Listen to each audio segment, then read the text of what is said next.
Bonjour à toutes et bonjour à tous. Dans cette vidéo, nous allons parler d'un terme qui revient souvent et qu'on entend beaucoup à travers les médias, dans les réseaux sociaux ou même dans notre entourage. Aujourd'hui, nous allons parler du burn-out. Un état qui débarque souvent sans prévenir et qui peut être dévastateur pour notre santé mentale, mais aussi notre santé physique. Dans cette vidéo, nous allons explorer, grâce aux neurosciences, les mécanismes cérébraux du burn-out. Nous allons voir les signaux à repérer avant que celui-ci ne débarque et quelles sont les erreurs qui peuvent l'accélérer. Nous verrons comment prévenir le burn-out afin de l'éviter et bien entendu, quelles solutions peut-on appliquer lorsqu'il est bel et bien présent. Un petit truc en plus, comme dirait Artus, et qui va me permettre de vous proposer de nouvelles formules d'accompagnement. Mais cette fois-ci, destinées aux professionnels. Nous aborderons quel est le rôle des entreprises et des managers dans la prévention du burn-out. Installez-vous confortablement pour regarder cette vidéo, car même si la bande-annonce fait penser à un film d'horreur, vous allez voir que ce n'est pas pour autant une fatalité, ça peut même être une opportunité.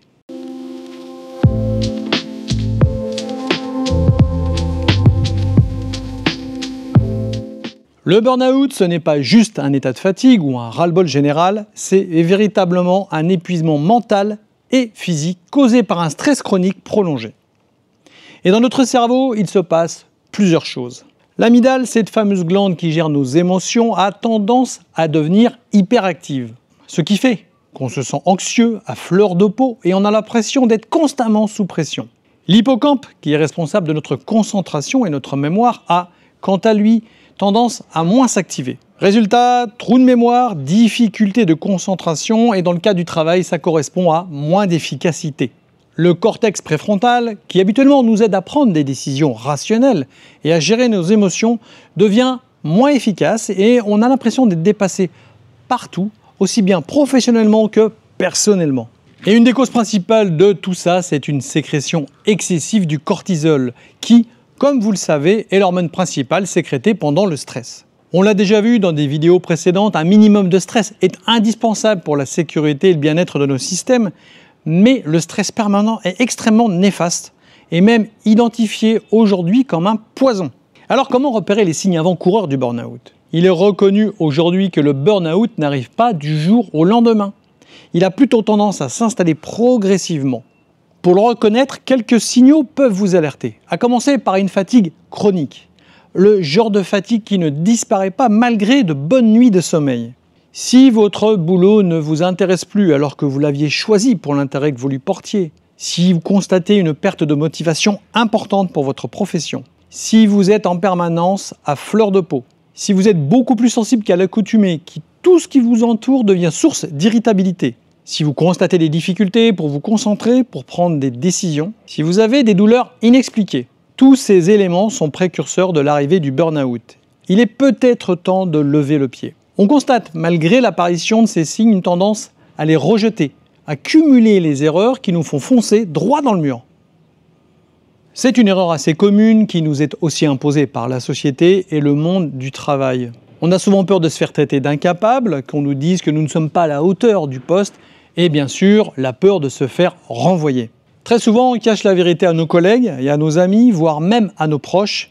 Et surtout, on se cache la vérité à soi-même. Petit aparté, je vais bientôt faire une vidéo sur la charge mentale. Et vous verrez qu'il n'y a peut-être pas une charge mentale, mais des charges mentales. Fin de la parenthèse. Alors voici quelques exemples d'erreurs. On se dit que c'est bon, je peux tenir encore. On ne délègue absolument rien. On s'isole en pensant que si ça veut être fait comme on veut que ce soit fait, il vaut mieux qu'on le fasse nous-mêmes. Il existe aussi cette injonction de donner toujours le meilleur de soi-même. J'en ai déjà parlé dans d'autres vidéos. Erreur. Nous ne sommes que des êtres humains. Donc nous sommes faillibles. Et peut-être le plus important, on ne prend pas le temps de se reposer correctement. Je vous rappelle que le manque de sommeil est la première des tortures utilisées par les tortionnaires. Donc si vous vous reconnaissez dans ces éléments, il est très certainement temps de changer vos habitudes.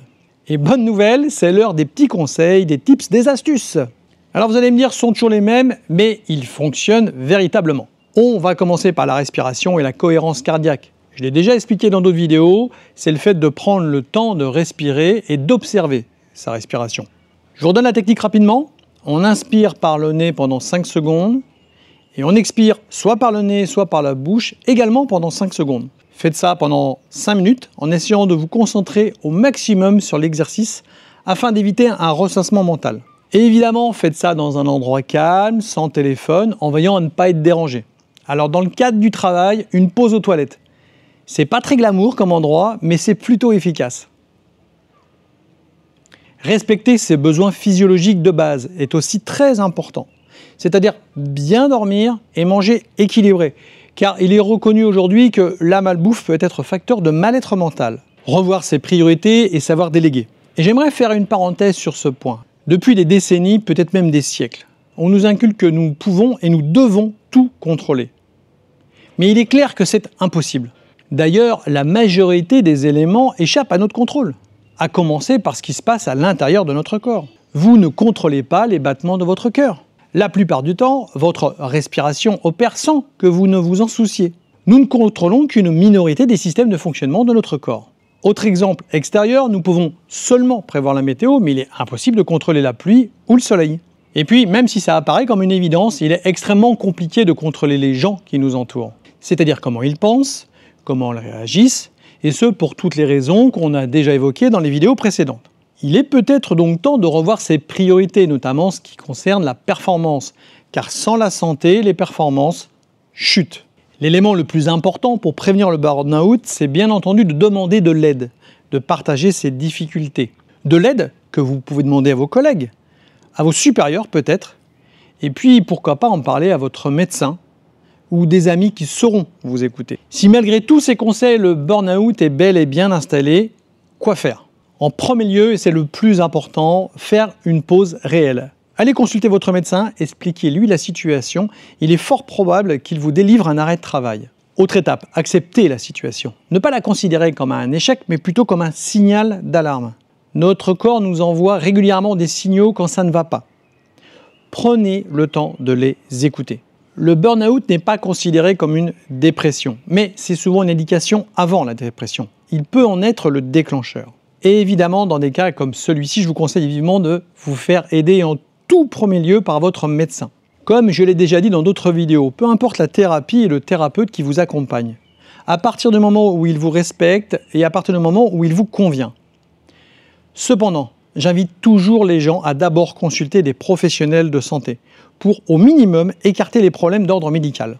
Dernier conseil lorsque vous souffrez d'un burn-out, prenez le temps. Souvent, très rapidement, vous allez ressentir un mieux-être physique. C'est-à-dire que les douleurs, les maux disparaissent aussi vite qu'ils sont venus. Pourtant, la fragilité psychologique qui découle d'un burn-out met beaucoup plus de temps à disparaître. Je vous conseille donc fortement de reprendre le travail en douceur. À partir de cette vidéo, je vais régulièrement aborder un tout nouveau volet. C'est le volet travail, le volet entreprise, patron, manager. Si vous êtes un manager ou un patron, même si vous êtes employé d'une entreprise qui s'intéresse au bien-être au travail. Vous avez peut-être vu ces derniers jours que les médias parlaient d'un rapport de l'IGAS. L'IGAS, c'est l'Inspection générale des affaires sociales. Ce rapport compare les différentes pratiques managériales de différents pays européens comme l'Allemagne, l'Italie, la Suède, l'Irlande et bien sûr la France. Les chercheurs ont constaté que la politique managériale en France est très verticale et très hiérarchique. Ils ont également mis en lumière le peu de reconnaissance du travail par rapport à nos voisins européens. Comme d'habitude, je vous mets le lien du rapport dans la description de la vidéo.